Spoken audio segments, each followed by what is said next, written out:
Bonjour et bonsoir à vous tous. La série S'engager avec son âme, c'est important.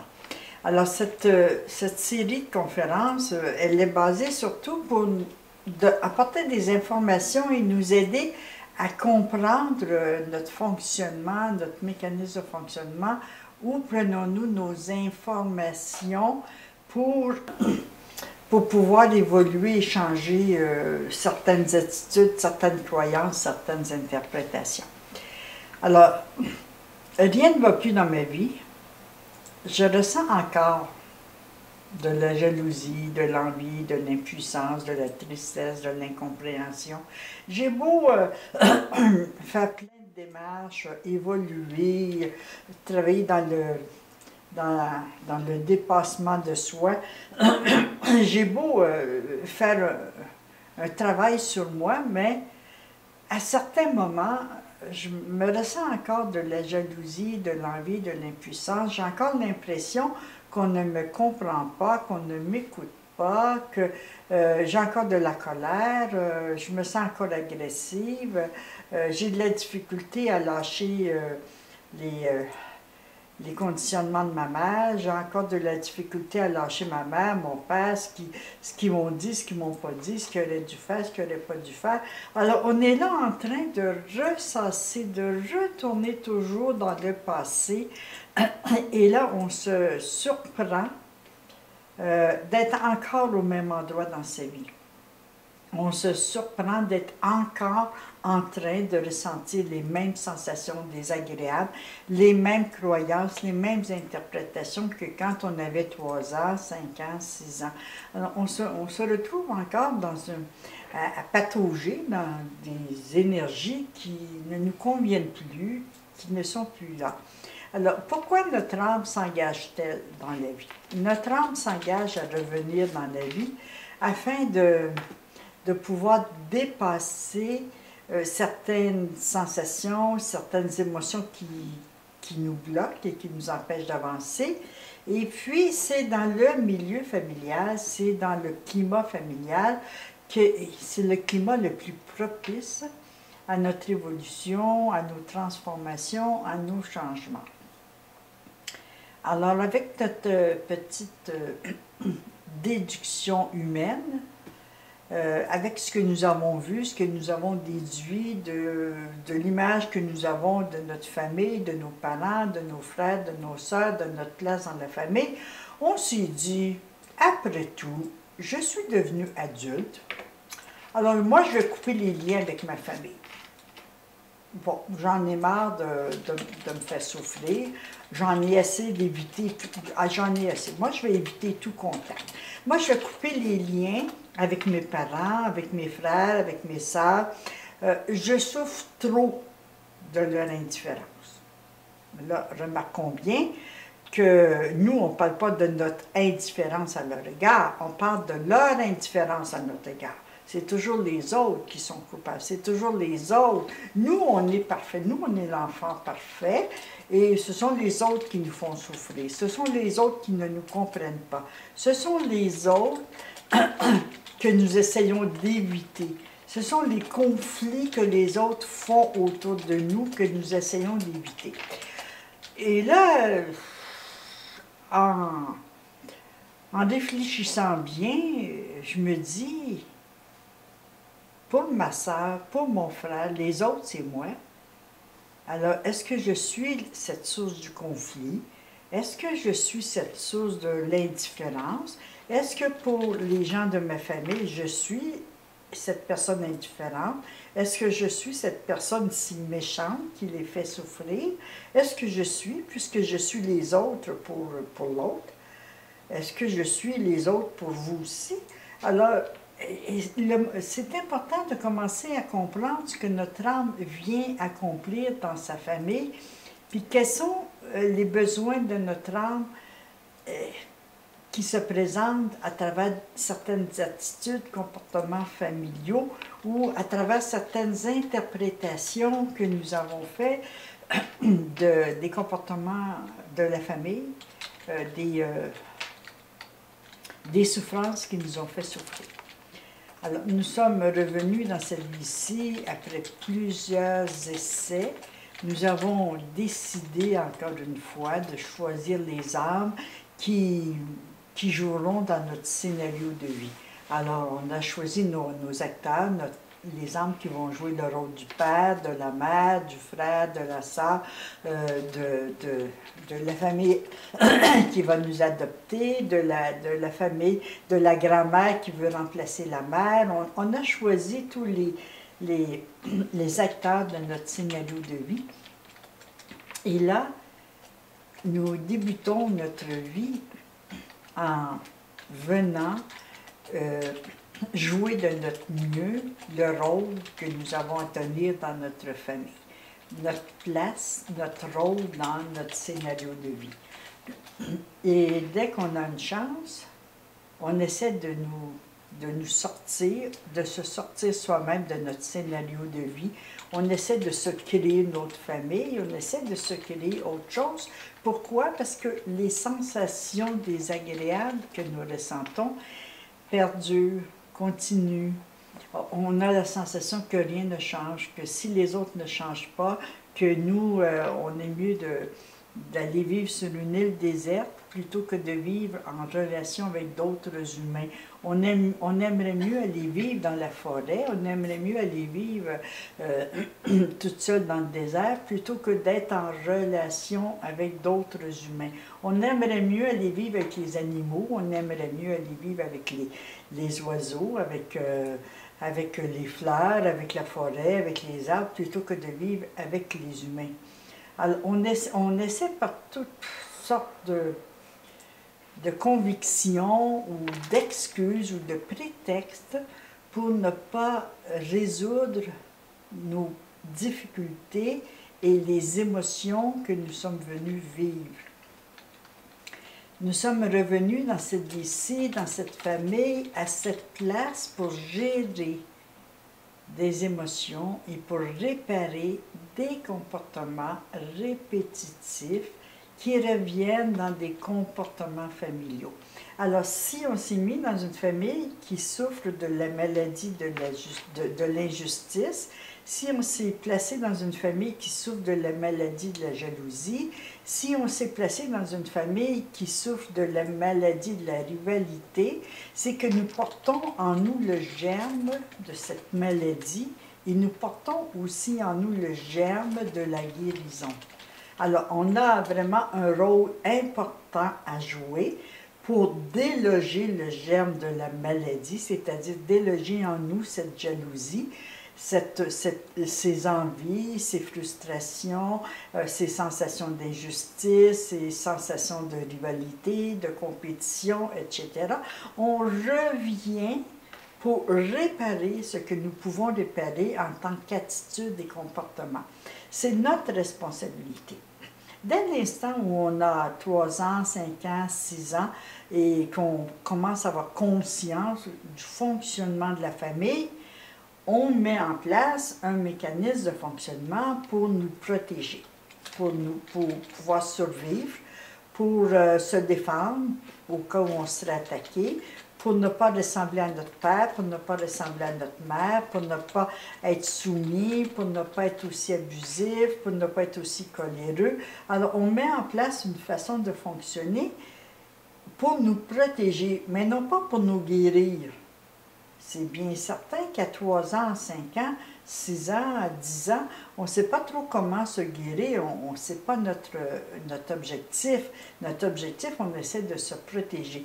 Mais en grandissant, eh bien, le fait de vouloir se couper de sa famille, le fait de vouloir se couper des conflits, des difficultés. Quelquefois, j'ai des personnes qui viennent me voir, qui me disent: tu sais, moi, j'ai beaucoup de difficultés avec les gens qui sont en colère. J'ai beaucoup de difficultés avec les gens qui haussent le ton de la voix. J'ai beaucoup de difficultés avec les gens qui dénotent de l'agressivité. J'ai beaucoup de difficultés avec les personnes qui font des mensonges, qui ne disent pas la vérité, qui ne te regardent pas droit dans les yeux. J'ai beaucoup de difficultés avec les personnes qui qui ne tiennent pas leurs promesses, qui promettent des choses et après trouvent 1000 excuses pour ne pas s'engager, pour ne pas s'impliquer. J'ai beaucoup de difficultés avec tout ça.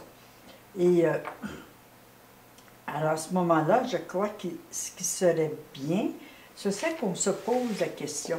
Car les gens de notre famille, nos frères, nos sœurs, notre père, notre mère, nos grands-parents, nos oncles, nos tantes, nos cousins, cousines, nos neveux, nièces, enfin tous les membres du clan familial, eh bien, nous sont tous des miroirs de qui nous sommes, sont des miroirs de ce que nous représentons, ce que nous sommes vraiment dans la vie.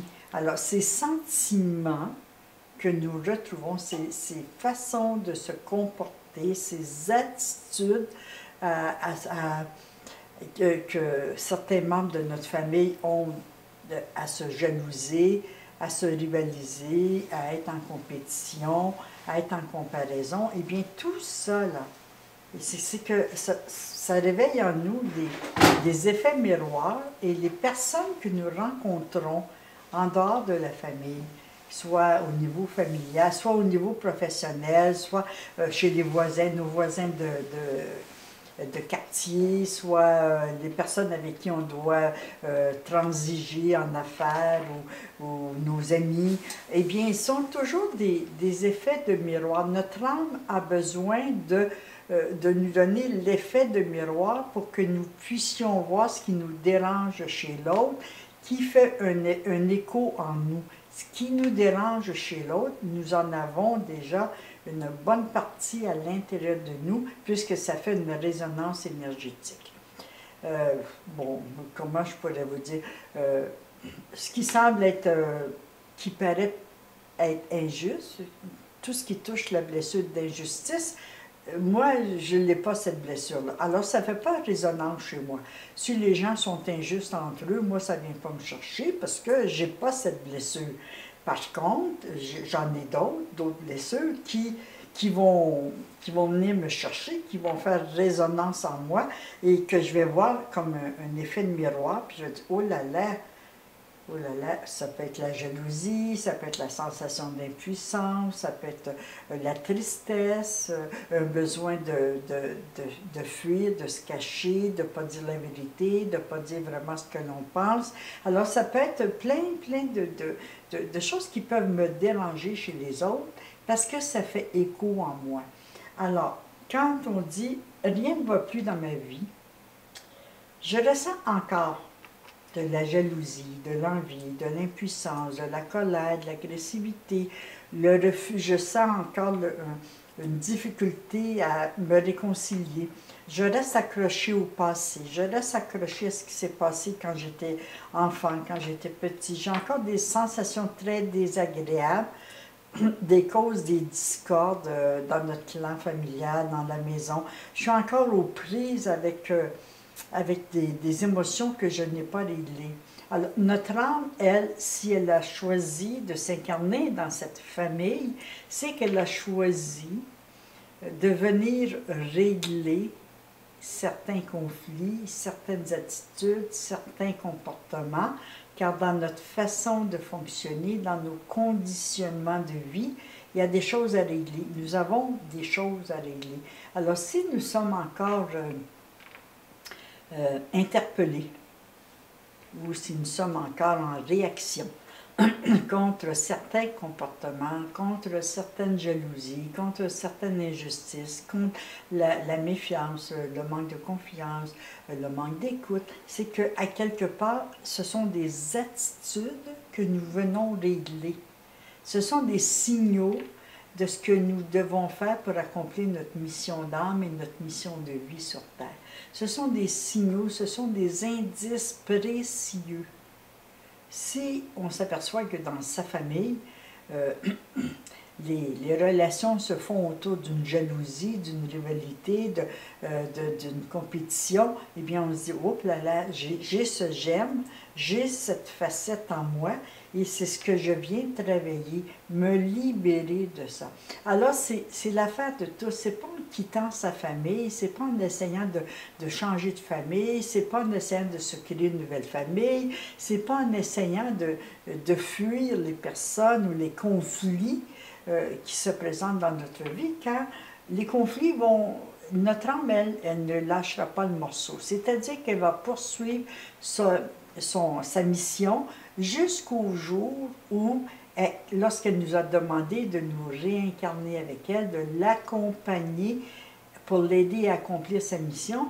Alors, notre âme, elle va nous garder dans des situations répétitives, elle va nous garder dans des rencontres qui vont avoir des effets de miroir de nos pères, de nos mères, de nos frères, de nos sœurs, de tous les membres de notre famille, afin de venir régler certains comportements, certaines attitudes qui ne sont pas en accord avec nous-mêmes, avec notre mission d'âme.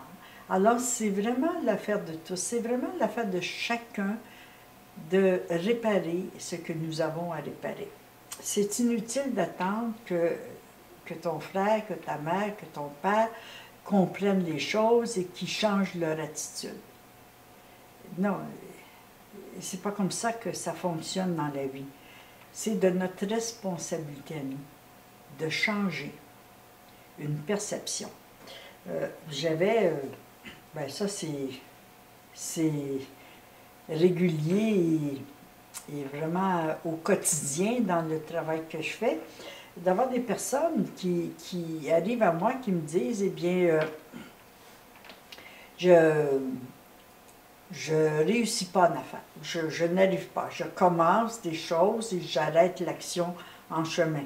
Je commence et je n'aboutis jamais. Mes projets, on dirait qu'il y a toujours quelqu'un qui se met sur mon chemin, qui m'empêche de réussir. Il y a toujours quelqu'un, c'était comme ça quand j'étais petit, quand j'étais petite, il y avait mon père, il y avait ma mère, il y avait mon frère, il y avait toujours quelqu'un qui m'empêchait d'aller jusqu'au bout de mes projets.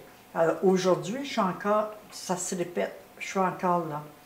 Et après quelques minutes de discussion avec cette personne, je m'aperçois que cette personne est encore accrochée au fait que sa mère ne voulait pas qu'il aille à l'école avec ses vêtements qui sont plus propres parce qu'elle voulait les garder pour certaines rencontres, certaines situations. Peut-être il est encore accroché, cette personne est peut-être encore accrochée au fait que sa mère ne voulait pas qu'il mange que des friandises, que des chocolats. Elle voulait qu'il ait une bonne alimentation. Peut-être que...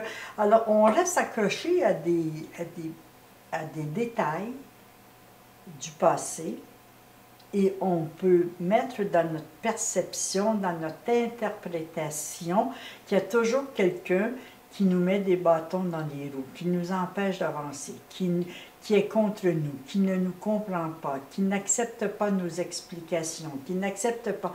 Et là, on grandit et on regarde les autres avec ce regard de...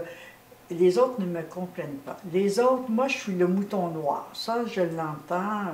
Moi, je suis le mauvais petit canard, je suis le mouton noir, je suis l'enfant...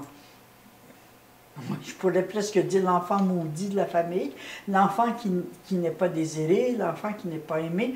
Alors, on reste accroché à tout ça, puis on attend que les autres viennent nous chercher, on attend que les autres changent d'attitude à notre égard, et on attend longtemps puisque nos patrons, les employés, les personnes avec qui on est en affaires, avec qui on transige, avec nos voisins, notre compagnon, notre compagne, nos enfants, n'ont rien à voir avec ce que nous avons vécu plus jeunes. Alors, on essaie de fuir ce qu'on doit régler et on attend que les autres changent d'attitude à notre égard. Mais ils n'ont pas changé d'attitude à notre égard. S'il y a quelque chose qui ne va pas, c'est à nous de dire vraiment ce qui ne va pas et de s'expliquer. Alors, c'est de notre responsabilité de changer notre façon d'interpréter les intentions des autres. notre façon que nous avons d'interpréter les raisons pour lesquelles les autres agissent ainsi à notre égard. Pourquoi les autres ne sont pas d'accord avec nous? Eh bien, il faut très honnêtement, avec notre partie adulte, nous pouvons très bien accepter le fait que tout le monde ne peut pas être d'accord avec nos idées, que tout le monde ne peut pas être d'accord avec nos projets, que chacun de nous, on est assez adulte pour avoir nos perceptions, nos interprétations d'une certaine situation. C'est pas parce que nous ne sommes pas d'accord que nous empêchons l'autre d'agir. Mais si l'autre, nous en l'occurrence, quelquefois, est convaincu qu'il y aura toujours quelqu'un qui l'empêchera d'accomplir ce qu'il va accomplir, eh bien, il va couper des relations, nous allons couper des relations, nous allons se dire, bien, encore un autre qui ne comprend pas, encore un autre qui n'est pas d'accord, encore un autre qui essaie de me dicter ce que j'ai à faire, encore un autre que... Alors, on reprend les interprétations que nous nous sommes faites très petits, entre 3 et 6 ans, des comportements de nos parents à notre égard, des comportements de nos frères et sœurs à notre égard. Et là, on brise des relations, on brise des opportunités de réussite, on ne se fait pas confiance, on ne fait pas confiance aux autres. Alors, on voit bien que la famille, si on regarde ça avec un recul, on voit bien que dans la famille, tout est parfait pour nous faire réagir, pour nous faire changer d'attitude, de comportement, pour nous faire guérir des émotions, guérir des sensations désagréables, pour nous apprendre que nos interprétations dans notre famille ne sont pas exactes, ne sont pas toujours... Elles ont été faites au départ avec la compréhension d'un enfant de 3 ans, 4 ans, 5 ans, 10 ans même, mais qu'aujourd'hui, on peut interpréter différemment. J'avais dans mon bureau cette semaine une jeune dame de 39 ans qui est restée en colère contre le départ de son père lorsqu'elle avait 10 ans, puis qui est restée en colère contre sa mère. Et aujourd'hui, elle refuse totalement son côté féminin, sa féminité. Elle a voulu se confronter à ses frères, à son père. Alors, elle a choisi de développer des comportements, des attitudes d'homme, de mâle, bon, et au fait, c'est tout simplement parce qu'elle a été blessée, parce que son père est parti avec une autre femme. Elle avait 10 ans, et son côté féminin s'est senti rejeté à ce moment-là. Alors, on voit bien que ses comportements vis-à-vis des hommes ne sont pas justes, puisqu'elle est restée dans l'interprétation de ses blessures, et plutôt que de soigner ses blessures, on reste dans des comportements inadaptés, inadaptables, incompréhensibles. Alors, notre âme, elle aura toujours le dernier mot. Notre âme, elle, arrivera toujours à ses fins. Et si nous n'acceptons pas de changer nos interprétations, notre façon de vivre dans notre famille, eh bien, nous nous préparons à une vie triste, sans racines, sans lien, sans véritable contact.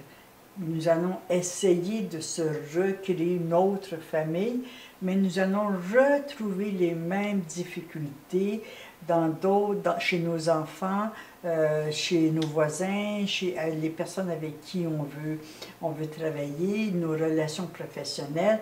Alors, de toute façon, nous ne pouvons pas éviter notre mission d'âme. Nous ne pouvons pas l'éviter.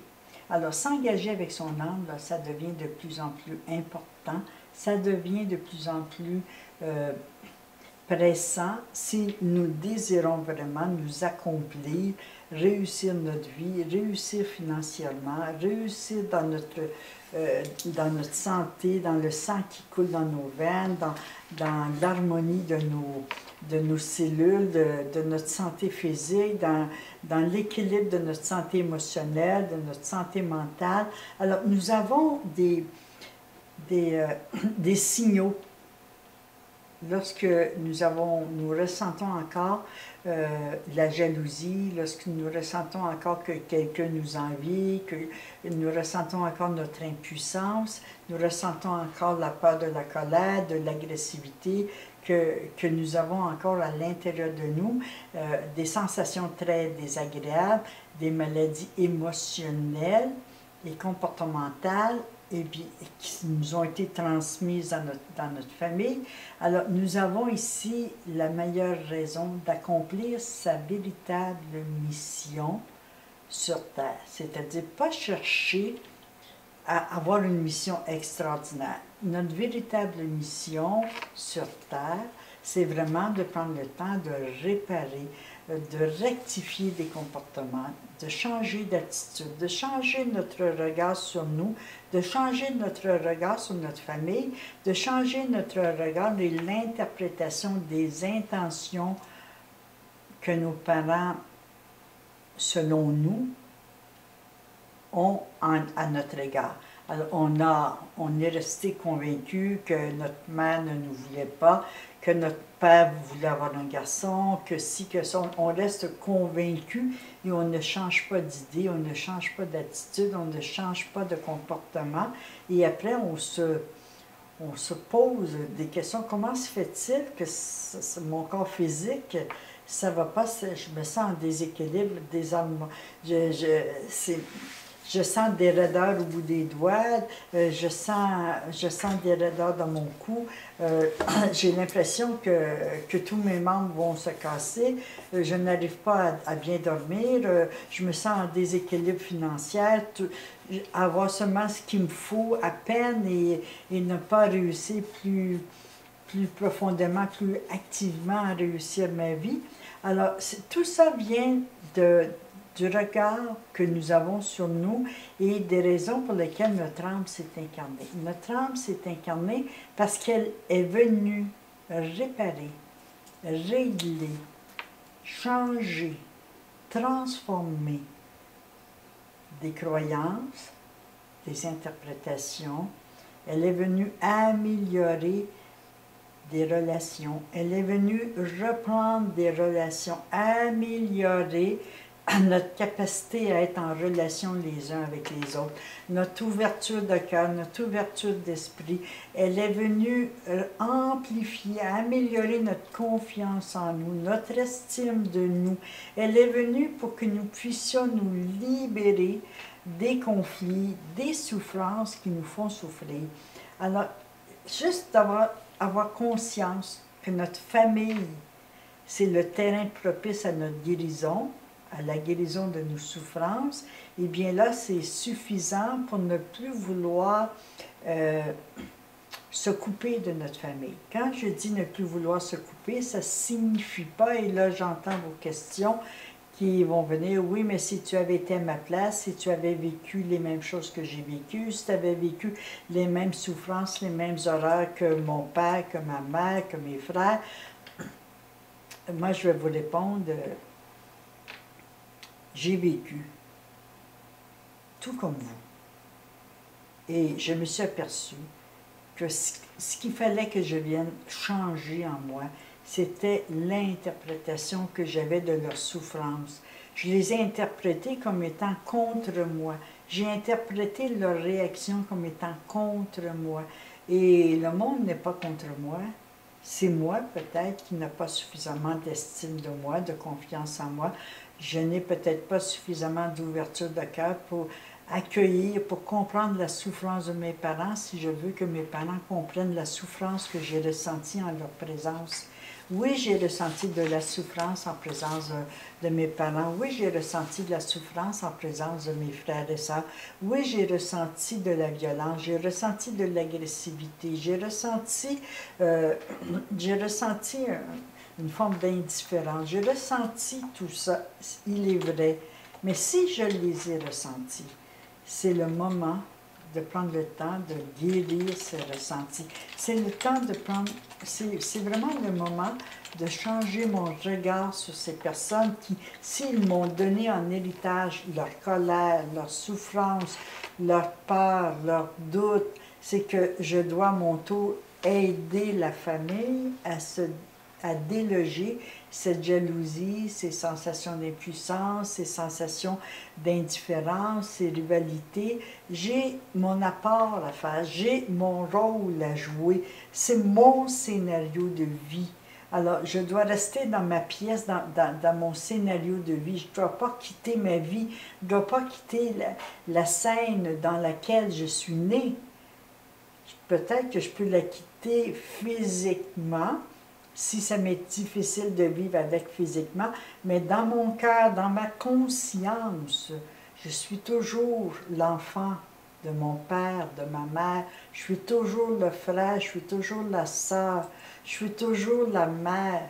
Je ne peux pas quitter mes enfants, je suis toujours la mère. Mes enfants ne peuvent pas me quitter, je serai toujours leur mère. Physiquement, quelquefois, les difficultés sont tellement grandes, les difficultés relationnelles, d'ouverture, de communication. Alors, si on se retrouve dans des familles où c'est très difficile la communication, il ne faut pas oublier que ça fait partie de ce que nous venons travailler, c'est-à-dire ouvrir une communication. Et quand on ne peut pas ouvrir une communication de personne à personne, on peut commencer à ouvrir une communication d'âme à âme, de cœur à cœur, dans nos cœurs, dans nos pensées, et de reconnaître la souffrance de chacun. Si nous voulons que chacun reconnaisse nos difficultés, nos besoins, nous devons aussi partager avec les autres cette ouverture de conscience, cette ouverture à la souffrance de l'autre. Alors, c'est vraiment dans la famille, c'est une question c'est un clan, hein? La famille, on ne peut pas l'éviter. Alors, toute la création entière est reliée en famille. Et même dans l'autre dimension, les âmes sont tous regroupées en clans, en famille. Elles font toutes partie d'une famille d'âmes. Et ce qui se passe dans l'autre plan, si vous dites, moi, en quittant la terre, là, je vais être bien débarrassé de mon père, de ma mère, de ma famille, ou ma famille sera bien débarrassée de moi, mais détrompez-vous, parce que dans l'autre dimension, vous allez retrouver l'autre famille. Alors, tout ce qui vit, tout ce qui vibre, tout ce qui existe, existe dans un clan, dans une famille. La famille des roses, la famille des tulipes, la famille des tomates peuvent avoir des formes différentes, des goûts différents, mais ça fait partie de la même famille. Alors nous faisons partie de la même famille, nous avons les mêmes essences, nous avons les mêmes hérédités, nous avons les mêmes gemmes de croissance, nous avons des visages qui se ressemblent, nous avons des traits en commun, alors on fait partie d'une famille. Et ça, on ne peut pas l'éviter. Alors, ces prises de conscience vont nous permettre d'accompagner notre âme vers une liberté, afin d'avoir une vie plus harmonieuse. Lorsqu'on se greffe à sa famille, lorsqu'on revient à sa famille, là, on sent vraiment l'énergie, la véritable énergie circuler en nous. Là, on reprend vie. C'est comme si vous coupez une branche de l'arbre, elle ne donnera plus de fruits, elle n'aura plus de vie. Mais si vous prenez le temps de regreffer cette branche à l'arbre, bien greffée, et bien là, la branche pourra redonner des fruits, pourra réussir, pourra s'accomplir, pourra sentir la vie qui circule dans ses veines, pourra sentir la santé revenir. Alors c'est une question de santé et c'est une question d'énergie. C'est une question de réussite. Alors, on ne peut pas se désengager de sa famille, on peut s'éloigner pour X raisons. Mais de cœur, d'énergie, et c'est là que j'aimerais vous laisser le message aujourd'hui. Et là, je vais répondre à toutes vos questions, mais c'est dans l'énergie. Nous devons rester greffés, car ce qui est difficile à vivre dans notre famille, c'est ce que nous venons régler, soit nous sommes peut-être venus au monde avec une plus grande compassion, avec une plus grande ouverture d'esprit. Nous sommes peut-être plus capables que d'autres membres de notre famille à ouvrir notre conscience à la conscience de la souffrance de chacun. Peut-être que c'est nous qui sommes les plus grands porteurs de la guérison du clan familial. Je ne sais pas. Mais nous sommes tous, chaque membre apporte sa qualité, ses qualités, ses ressources, sa capacité de nous aider à débloquer à passer à autre chose. Alors moi, je vais vous laisser la parole. Vous avez sûrement beaucoup de questions posées, puis ça va me faire plaisir de vous répondre.